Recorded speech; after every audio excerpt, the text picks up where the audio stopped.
Good morning student. हम आप physics second का नया टॉपिक पढ़ेंगे, सिंपल पेंडुलम। कल हमने सिंपल हार्मोनिक मोशन पढ़ा था। मैं अपने इस चैनल पर आपको लॉकडाउन की स्थिति में जो रेगुलर क्लास नहीं चल रही है, तो उस स्थिति में मैं आपको यहाँ पढ़ा रहा हूँ।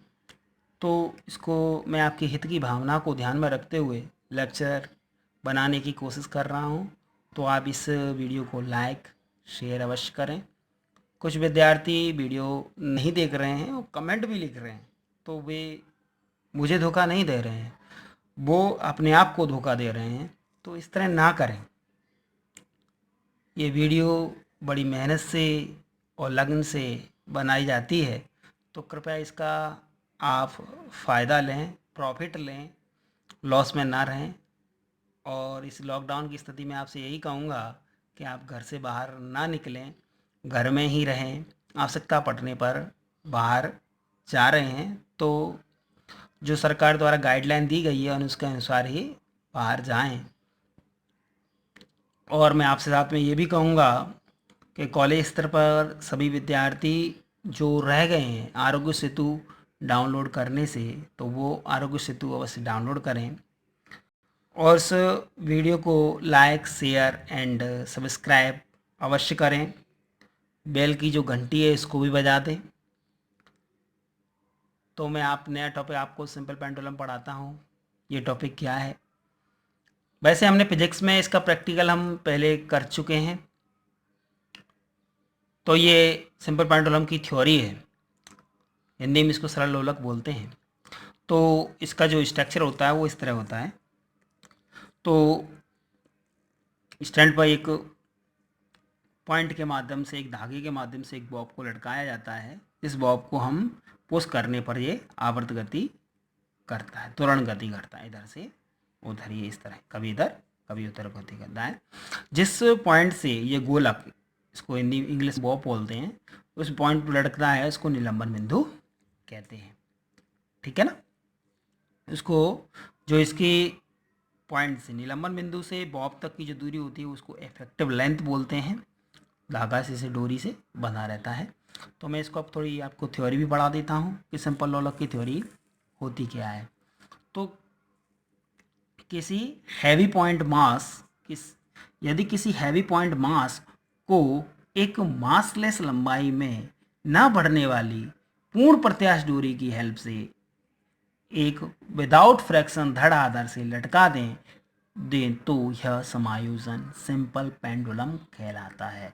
इट मीन्स जो यहाँ पर हमने इसको बांध रखा है वो दृढ़ अवस्था में बना हुआ है, इसमें कोई भी फ्रैक्शन नहीं होना चाहिए, घर्षण रहित होना चाहिए। तो उस तरह की जो प्रणाली करते हैं उसको हम कहते हैं सिंपल पेंडुलम। व्यवहार में यह समायोजन संभव नहीं है, ये सत्य बात है। व्यवहारिक रूप से इसका समायोजन, कनेक्शन इसका संभव नहीं होता है, इसलिए इसको आइडियल सिंपल पेंडुलम कहते हैं।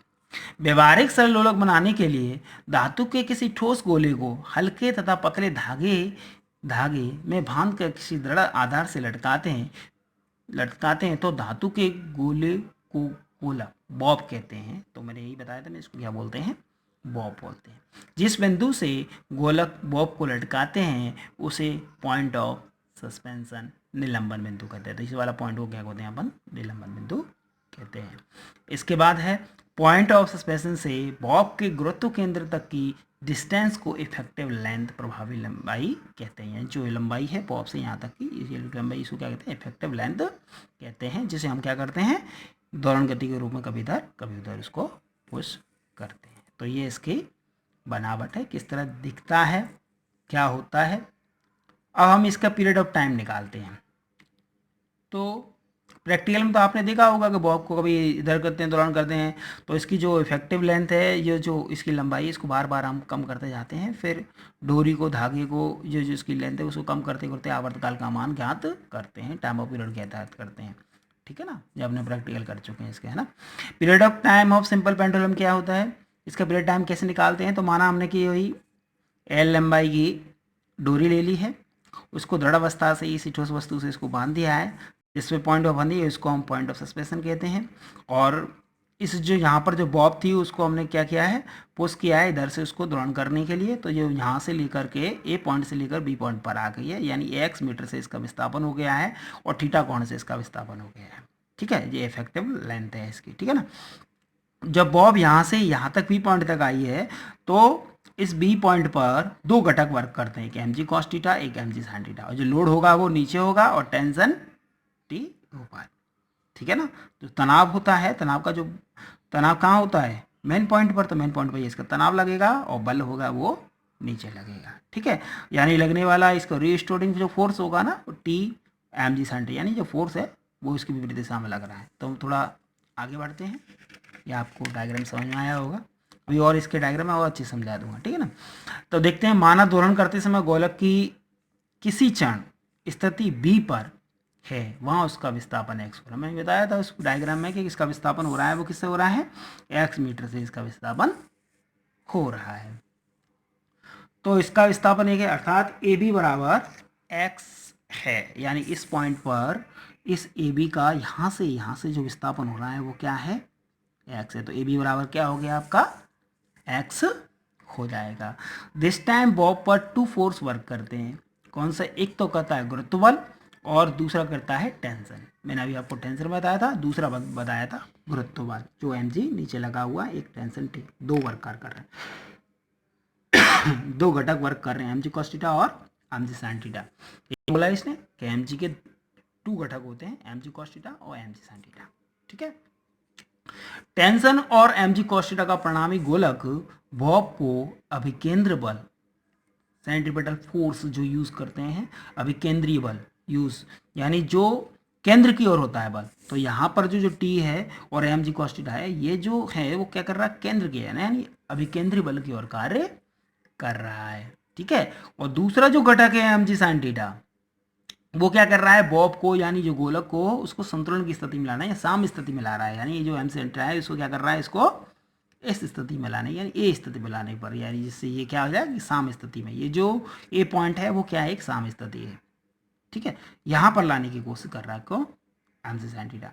मैंने आपको बताया था फोर्स के हमेशा जो विपरीत बल में होता है हम कॉस थीटा लेते हैं, और उसके जो परपेंडिकुलर होता है उसको हम क्या लेते हैं, साइन थीटा लेते हैं। ठीक है ना, साइन थीटा का जो परपेंडिकुलर होगा जो 90 डिग्री बनाएगा, और कॉस थीटा को हम क्षैतिज अवस्था में लेते हैं। तो क्षैतिज अवस्था में इसके टेंशन की क्षैतिज अवस्था में एम जी कॉस थीटा हो गया, और इस टेंशन के परपेंडिकुलर हमने क्या ले लिया, एम जी साइन थीटा। ये आपको समझने के लिए मैंने फर्स्ट फिजिक्स में बताया था, इससे पहले हार्मोनिक मोशन में भी समझाया था। ठीक है ना, ये दोनों है। तो आगे चलते हैं, तो हमने क्या किया है, तो वर्किंग कर रहे हैं हम बल पर, तो जो फोर्स जो वर्क कर रहा है M G cos theta M G sine theta, यानी इसके बल, जो बल है, जो एम साइड इधर जा रहा है तो बल कहाँ लगेगा आपका,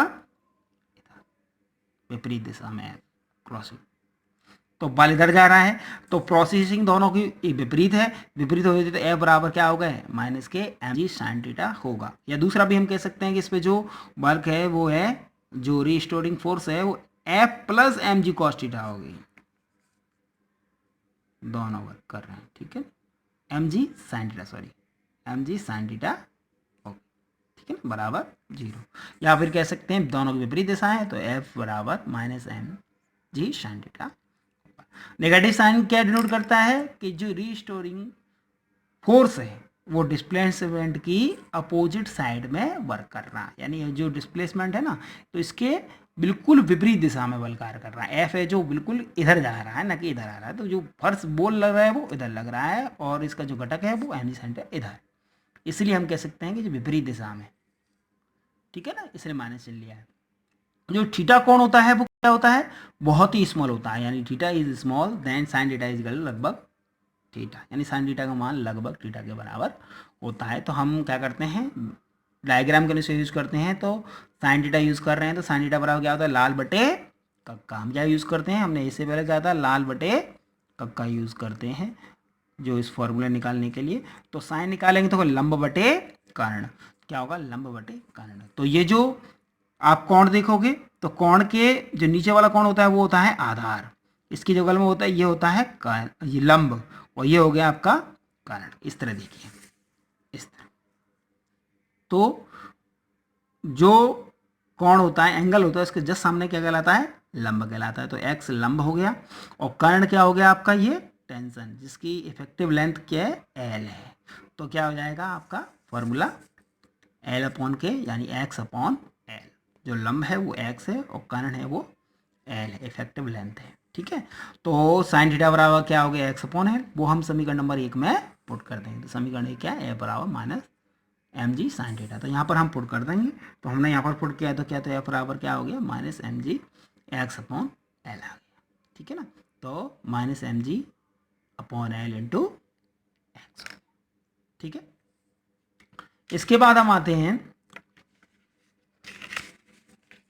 ठीक, न्यूटन गति के द्वितीय नियम से। तो न्यूटन की गति का दूसरा नियम क्या होता है, फोर्स बराबर मास इंटू एक्सेलरेशन, यानी द्रव्यमान इंटू त्वरण, एम इंटू एल्फा।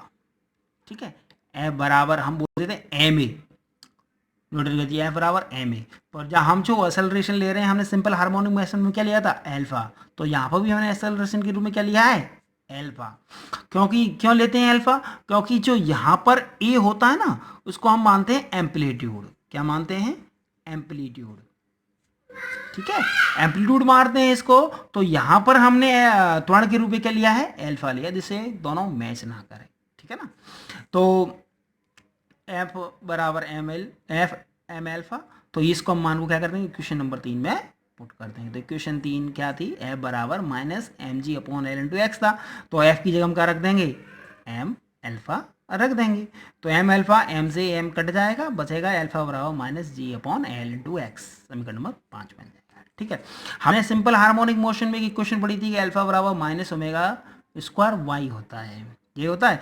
वहां डिस्प्लेसमेंट y था और यहाँ डिस्प्लेसमेंट क्या है, x है। तो हम सीधे भी रख सकते हैं कि यहाँ पर डिस्प्लेसमेंट क्या है, x है, इसलिए अल्फा बराबर माइनस ओमेगा स्क्वायर x होगा। सीधे हम रख सकते हैं कि अल्फा बराबर माइनस ओमेगा स्क्वायर x होगा। इसका मतलब l किसके समानुपाती है, x के समानुपाती। डायरेक्ट रख सकते हैं, नहीं रखना है तो हम जो अल्फा का मान है वो कहाँ रख देंगे, इक्वेशन नंबर 5 में रख देंगे। तो ओमेगा स्क्वायर वाई बराबर minus G upon L into X, Y बराबर एक्स है, दोनों डिस्प्लेसमेंट है। तो ओमेगा स्क्वायर बराबर क्या हो गया, माइनस जी अपॉन एल।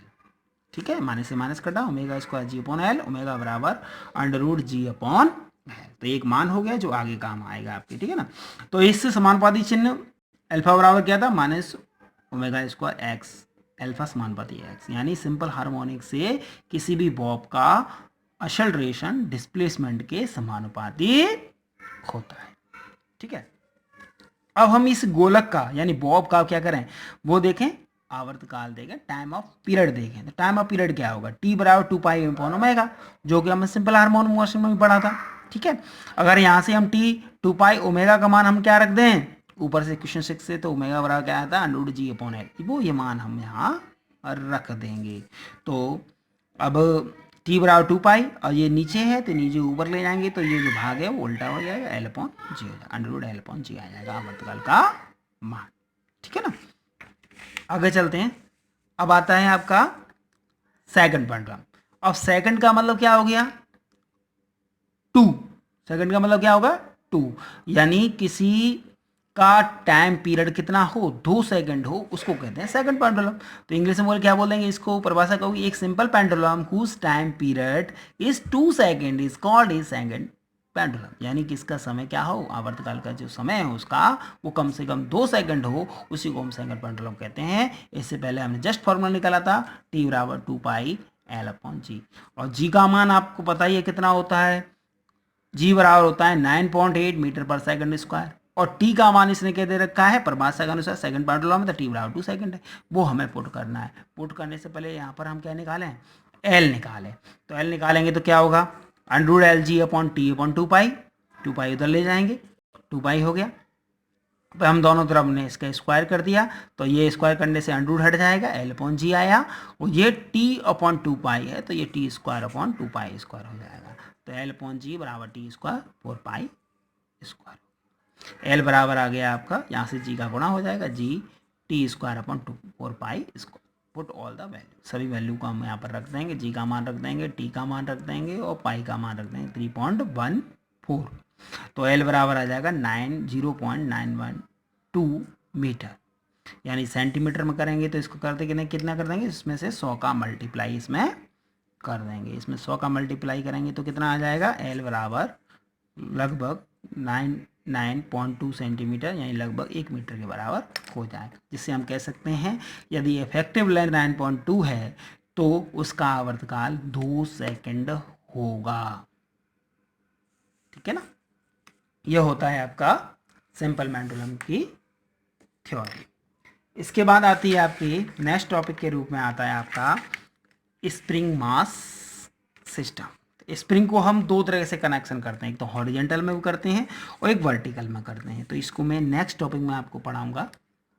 ठीक है ना, तो वीडियो को आप कंप्लीट रूप से देखें, लाइक करें, शेयर करें और इस तरह आप अपने भविष्य को उज्जवल कीजिए, भविष्य को, और पढ़ते रहें। धन्यवाद।